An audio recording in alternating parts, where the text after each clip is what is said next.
Welcome back. I'll add a little bit more of soy sauce on this. Just 1 more tablespoon.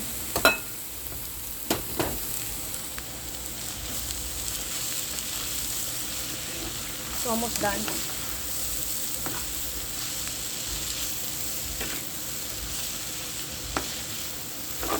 Okay, and then I will add the other one. The canton.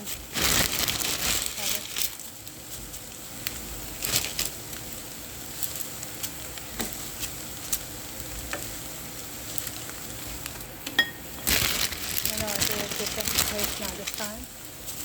So I'm making the fire, I'll lower the fire.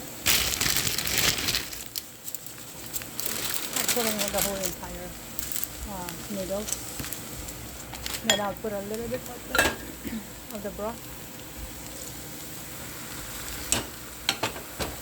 Then cover it. Oh, hold on. Let me just stir it because I don't want to burn the bottom.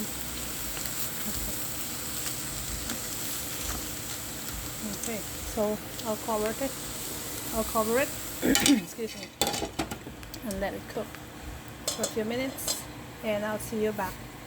Okay, thank you for the likes and subscribes, and take care. Bye.